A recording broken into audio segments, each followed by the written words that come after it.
Good evening, everybody. I am Steve Cummings with InTheCorner.net, and I'm here to talk tonight about Anthony Joshua, heavyweight superstar, on the heels of his fifth-round stoppage this past weekend at the hands of Daniel Dubois. And I'm going to talk about AJ and the heavyweights. And I think my main point here that I'm going to make for Anthony Joshua, it's over. All right. And, it's painful for me to say that because I really love AJ. But when I say it's over, I don't mean it's over like Danny Garcia, who just got wiped out by 41-year-old Erislandy Lara just not too long ago.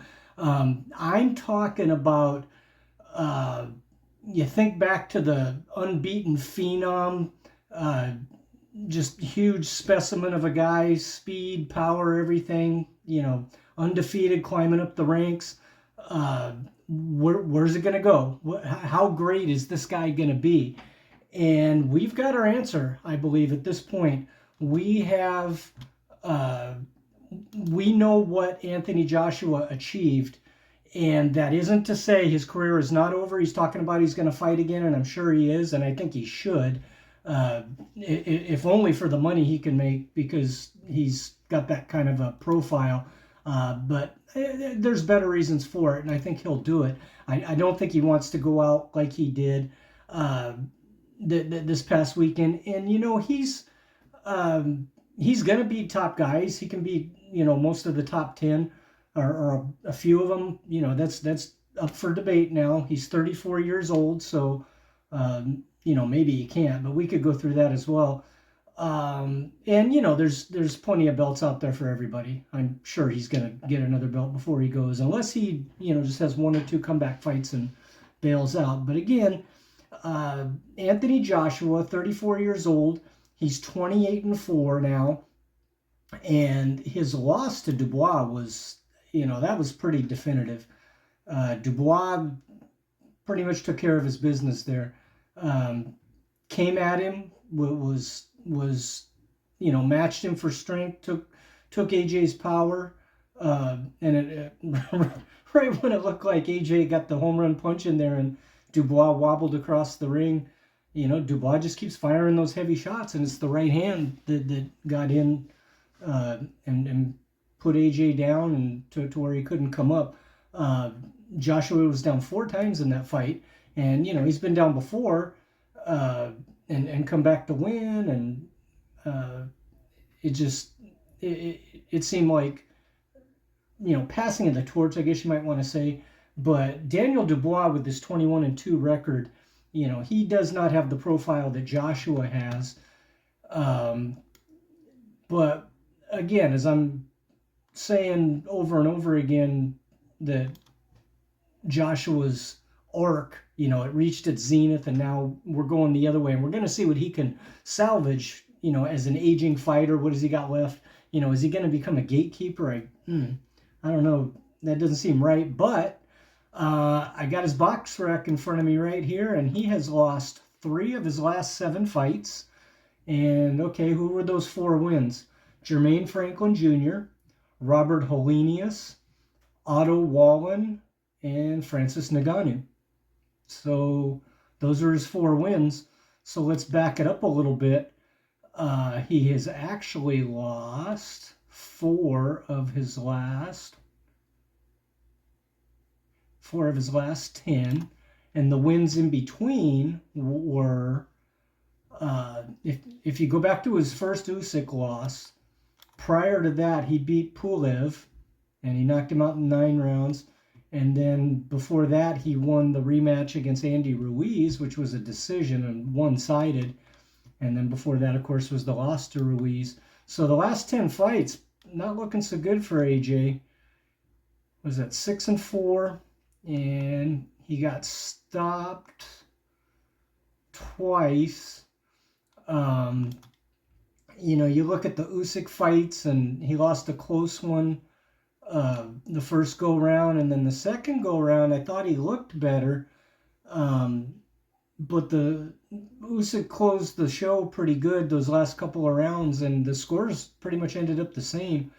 So, who's Anthony Joshua? What's his legacy? What's he done in his career? What kind of a footprint does he leave? I feel like let me go all the way back to the first time I ever heard of him. I was watching boxing on HBO, and Jim Lampley was doing some. I don't know if he was talking about the heavyweight division or whatever, but he mentioned, the future of this division is a young guy from England, Anthony Joshua, body of Adonis, speed, power, all the skills, ring intelligence. He went on and on. I didn't know who he was. I had never heard of him, and Lampley was going on, and Lampley's a guy that what he says, he's been around the game a lot. He's seen a lot.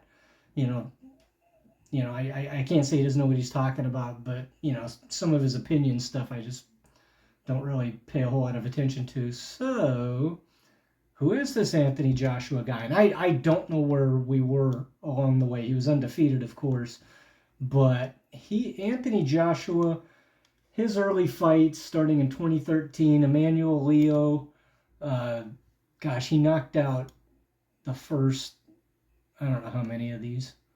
I mean, it was KO City, every single fight, up until Andy Ruiz got him.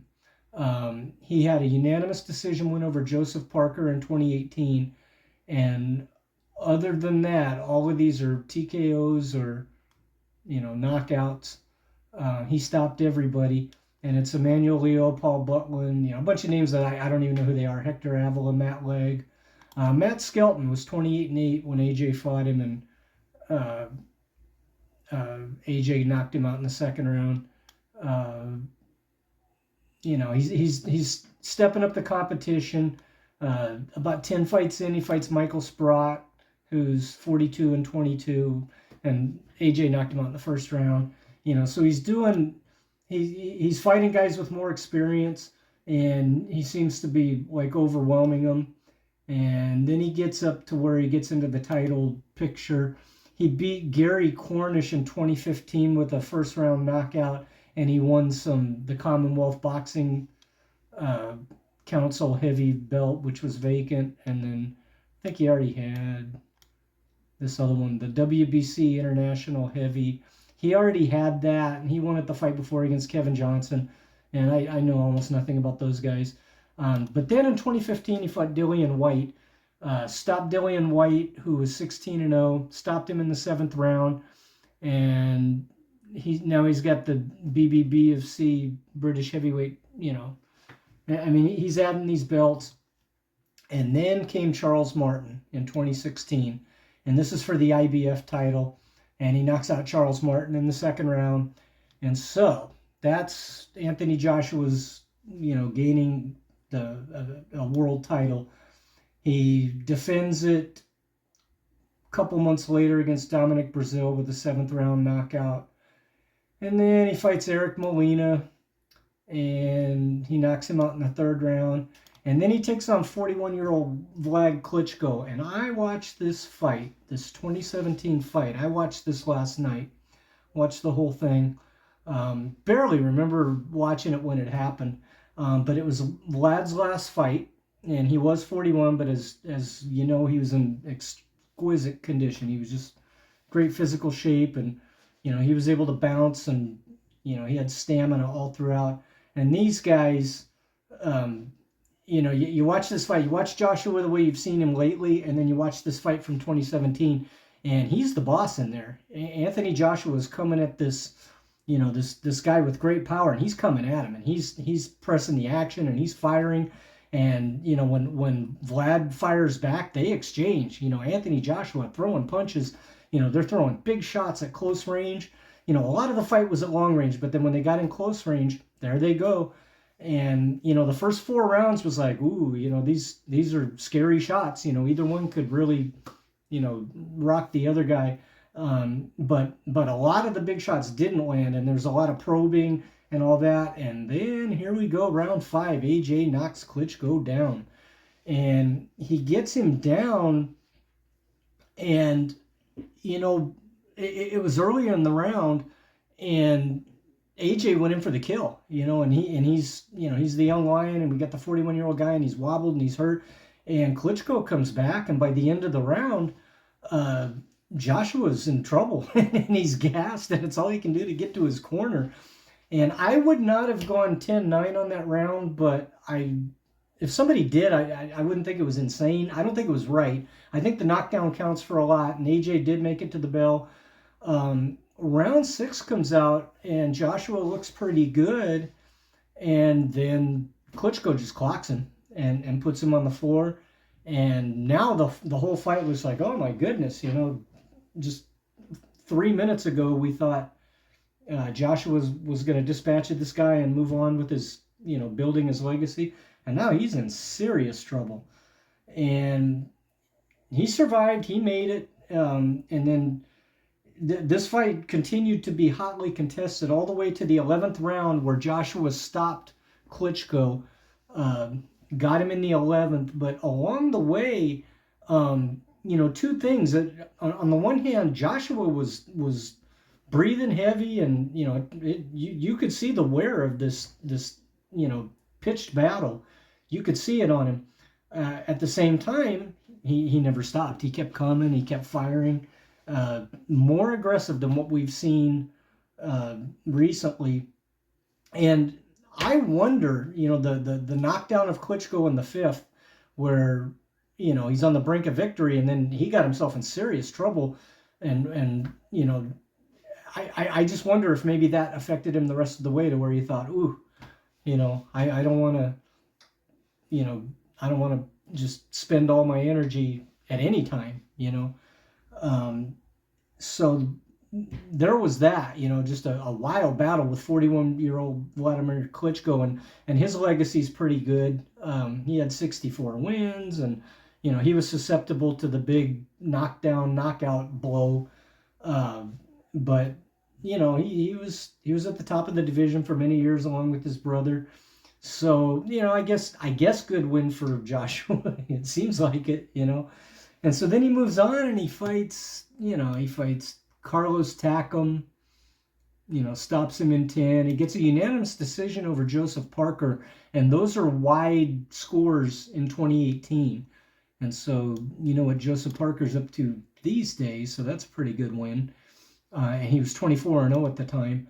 Povetkin was next, stopped him after 7. And then came the Andy Ruiz fight in 2019. And it's one of those, to me, just kind of unforgivable. Andy Ruiz, I get it. He's got these really fast hands, and he's strong. He's a big power puncher. Just should not be on the level of Anthony Joshua, in my opinion. And I do have a problem with, not training to where, you can say, well, he's fast. Look how fast he is. I don't think you come in there with all that extra hanging off of you. And then you look at Joshua, and here's a guy that, looks like a bodybuilder magazine model, and it is kind of funny. With that having been said, seeing Joshua as good a shape as he, and seeing him out of breath in the Klitschko fight, and at other times, but anyway, he got caught by Ruiz, and he put Ruiz down in the 3rd, but then Joshua went down, twice in the 3rd and twice in the 7th, and it was over. And when they got back for the rematch, which was 6 months later in December, Joshua wins a one-sided 12-round decision, couldn't stop him. So what do we got on the resume right now? We've got, a win over ex-champion Andy Ruiz. The only reason he's ex-champion is because he pulled the upset in the prior fight. He's got the win over Vladimir Klitschko, which is, age 41, and he never fought again, and it was life or death. And we got the Joseph Parker fight, which, even though I know he's up there today, I'm not putting Joseph Parker, he's not going to the Hall of Fame, in my mind. So we enter the 2020s, and AJ waits a whole year after the Andy Ruiz rematch. In December of 2020, he stops Pulev in 9 rounds. And Yeah, he was down a few times. He was down in the third, twice in the ninth. Okay, so AJ's beating the crap out of him. That's great. And then he fights Usyk, and I'm going to continue my thought that I've been setting up so far, that he doesn't really have Joshua isn't building a resume of greatness, and 2 losses to Usyk. I'm not crazy about Usyk. He's better than all the guys out there right now. I get that, but I'm just not blown away by Usyk, and I mean that's a bigger story, for another video, I guess. But Joshua goes out and loses the first one, unanimous decision. He's got a 117, 112, 116, 112, 115, 113. In the rematch, I remember AJ came out like more aggressive, and that's what everybody was calling for. And he came out aggressive, and I thought he built a lead. And I was just listening to Steve Kim today, and he mentioned something about how after 10 rounds, it was even, and then Usyk finished the show. So Usyk won a split decision in the rematch. He won. He got 116, 112, 115, 113, and then one judge had it 115, 113 for Joshua. And I didn't think Joshua won that fight.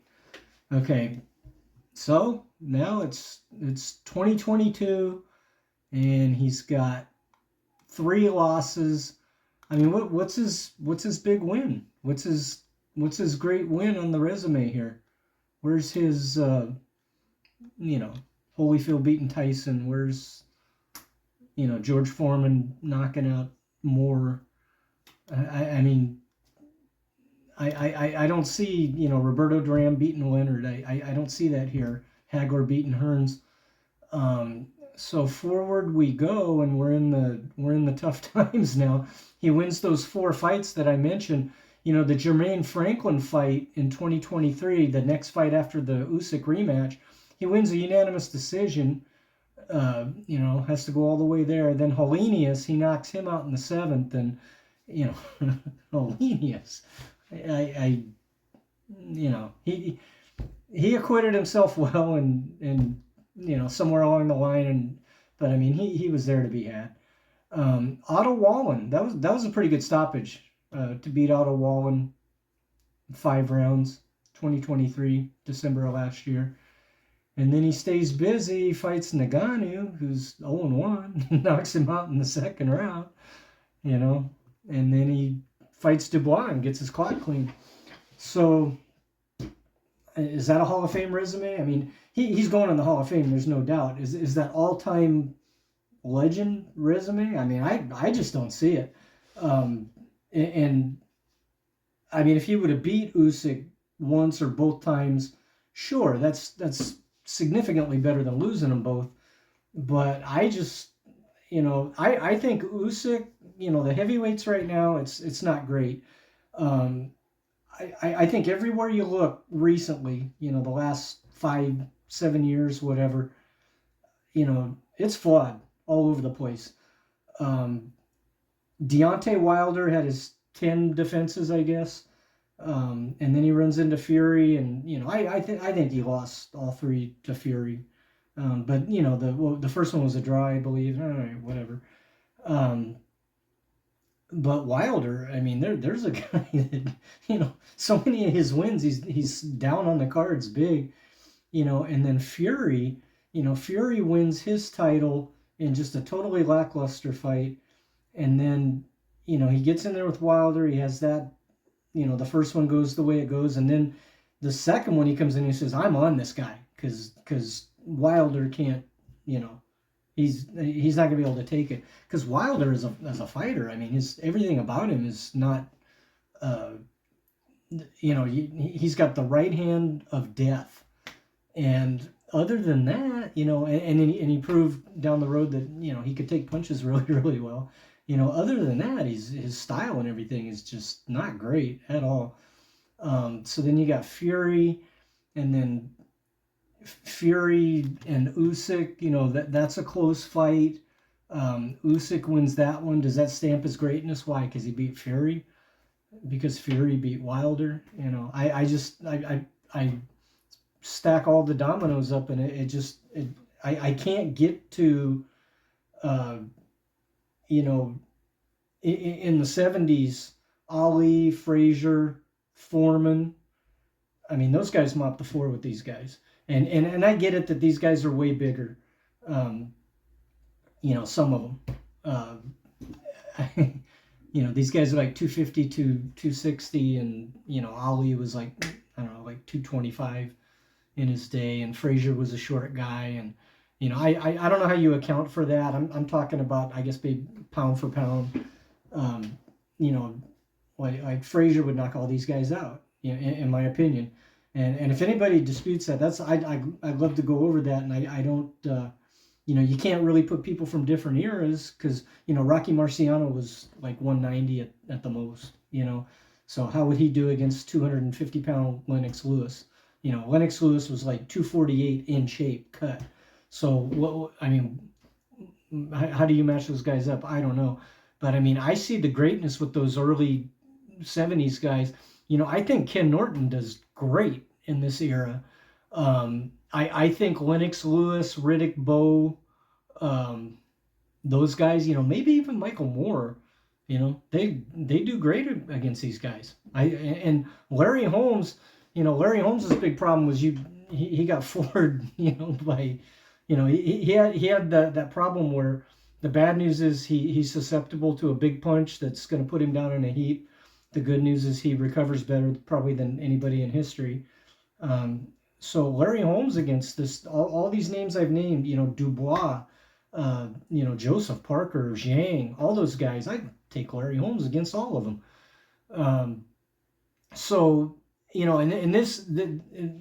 this whole thing is like therapeutic for me. I love Anthony Joshua. I am not here to bash, the current heavyweights, even though it just sounds like I just did. I'm just talking through it, because I don't think, you go back to this guy beat this guy beat this guy. I don't think it's a house of cards at this stage. And so Joshua, unfortunately, sure, he's going to sell out the 90,000 seat arena. He's got all the money in the world coming in. Everybody wants to see him fight. He's a huge attraction. And he is great. He's a great fighter. He has been. I think he's got some, now at this stage of the game, now that he's getting knocked around a little, I think he's got some wars ahead of him if he really wants to engage in them. But I just, we are at the portion of the program where, all the hope and the promise and all that, we know how that turned out. And Joshua was, how do I say it? Great fighter in his era, not great all time. And I'm toying with the idea of great in his era with all of these, maybe not even great in his era. Losing 3 of his last 7, the 4 wins are not anything special. And then you go back and he loses a couple more, or another one. I don't know, losing to Andy Ruiz. I mean, I look at Lennox Lewis having the losses that he should not have had, Hasim Rahman, that kind of thing. I feel like Lennox fixed it. I feel like he ultimately he had the big wins, and he took care of his business, and there's no questioning his greatness. Anthony Joshua, and not his fault that these are the guys that are out there. Not his fault at all. But what we're going to see from this point forward is whatever. He could very well end up being a gatekeeper. He could make one last run at a big title. I don't think it's out of the question for him to beat these other guys that are in the top 10, including champions. It's just not a. I think Usyk, I think that ship sailed. I was hearing talk today about why not do a third fight with him. I don't know. I don't think it's a good idea. Maybe let Usyk get a little older. I don't know. But then Joshua will be older. But, like Bakoli. Joshua and Bakoli. I don't know. So many of these names I'm looking at, you know, how would Joshua do with Filip Hrgovic? You know, I mean, it's all in question now because of his age and the damage that he's taken on. But there's no doubt he can compete in here, and any one of these guys he chooses to fight, they're probably going to jump on him, you know, given his recent history, and Joshua will fire back, and it'll be entertaining, it'll be wild, and somebody's going to not make it to the end. So that's it. That's about all I got to say, and I'd like to hear anything anybody else has to say. Anthony Joshua, pretty good run. I'm not putting it up there with the greatest. Better than, you know, better than Jerry Quarry, Jimmy Ellis, you know, better than Ruben Castillo, Howard David, better than a great many great fighters. He's not up there with Muhammad Ali. He's not up there with, you know, Tyson and Holyfield and those guys. And that's my opinion. What's yours? Love to hear it.